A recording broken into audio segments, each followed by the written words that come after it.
Hey, everybody. I'm Emily, she, her pronouns, and I am currently in Saskatoon, Saskatchewan. My name's Rachel, she, her pronouns, and I'm the network rep for PEI. So I'm currently in Charlottetown, PEI. I absolutely do have experience of financial anxiety. It's something that I honestly experience day to day. There's not a day that doesn't go by where I'm not checking, like, okay, what's my debit account at? Where's my credit card at?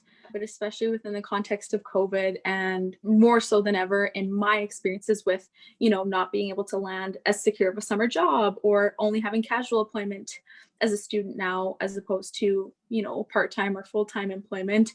Being a student causes a lot of financial anxiety in itself, and just kind of growing up not having really solid foundations of financial security, but also as well in the education system, just not being taught financial literacy skills. Yeah, I totally agree with a lot of the things you brought up. And yeah, so for me, this has been something that's been going on my whole life. It really started to play a big role whenever I was in grade 12 going to university, because that's when you kind of realize just how important finances are. I grew up in a low income neighborhood and in a low income household within that neighborhood. So it was definitely really difficult to like face the facts that like this is a system that I was within. These are the ways that it was affecting me. Yeah, that's so true. And I think that's such a relatable experience for so many people, especially as students. And not only just that, but I also faced that too coming out of high school of, okay, I had my expenses, pay this bill, pay that bill, any sort of want items. That was totally my responsibility. Especially at that time, I think for a lot of people is very daunting.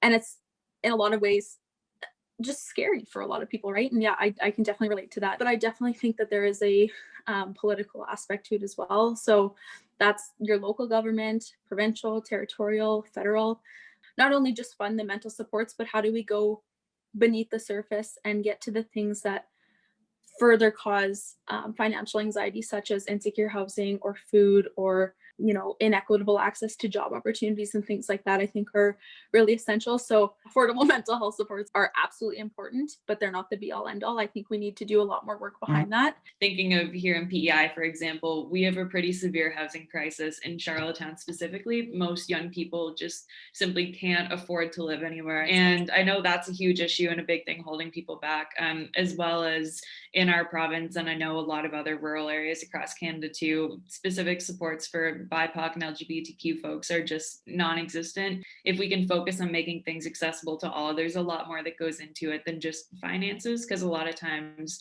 people who are facing financial insecurity are also facing a variety of other intersections of mental health that are kind of preventing them as well. As young people are like getting into the workforce as well, I think it's important to understand what mental health supports you're going to need so that you can advocate for that to your employers. Like I know a lot of organizations like Jack.org have great mental health coverage for their employees, but most places don't.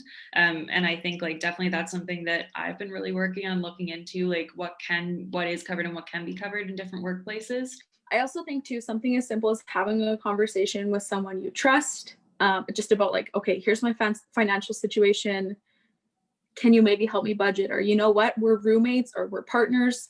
Maybe we can collaborate and like we'll split the cost of groceries or something like that, right? So having a sit down conversation and being honest and respectful of everybody involved, I think is really important.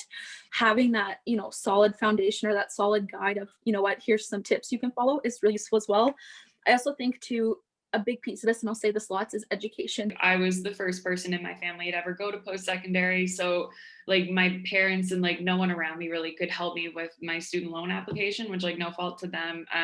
But then also like no one at my school really was there to help me. Like I had a small school, it was really understaffed as well. And it just like wasn't something that was ever like designated to a teacher or anyone to help out. We had one guidance counselor who worked like part-time and serviced the whole school. So I had like $0 to my name, but was somehow putting like thousands and thousands of dollars into school with no one like telling me like how I'm going to pay that back and like how interest works and like how the payment works and when I have to start paying back, even though starting to pay back like $100 a month 6 months after graduating or leaving school is like really not realistic for a lot of folks. Yeah, it's definitely something that I think there should be more education around. Capitalism absolutely has a role to play with financial anxiety. And not only, is there this pressure to buy and consume and take, but there's also, especially in a competitive nature, there's this this notion of you have to be this perfect employee, and you every single day you have to go the next mile, especially, or sorry, the farther mile, because especially now, there's this fear of if I have one off day or if I'm not 110%, I'm going to lose my job and I'm going to have nothing. The intentional acts and methods of capitalism largely affect people to be this productive, economically sound member of society who, pours all my energy into the things that I have to do, and to not really pour that energy into myself. I know what that burnout feels like firsthand. And I think that's what capitalism sets out to do, right? For example, like Mhm. my first like real job I had was managing like a candy store and restaurant, and I worked like 80-hour weeks. It was super unhealthy for my mental health, and I suffered a lot from that, and I've like learned how bad that was for me. But that's still my mindset of like how a job should work, just because that was how I was able to make money to pay for my school and things like that. So for me, even though now I have like a 9 to 5 job, I do my 9 to 5 job, and then I like, it's a really big struggle for me to like focus on my work life balance and not to come home and like continue working on my job. Yeah, I totally agree. And I think if it's one thing that I could, like pitch home to our youth, is just being aware and, doing your best to inform yourself and reaching out for supports to people you feel comfortable with. Go to your local library if that's available to you as well, just to try and see what you can learn about this topic before you're potentially stuck in a really uncomfortable and scary situation. And I also think too, and this is something that I've held a lot of guilt about, is you don't always need to spend as consciously as possible. So what I mean by that is, what? I've had a really long week.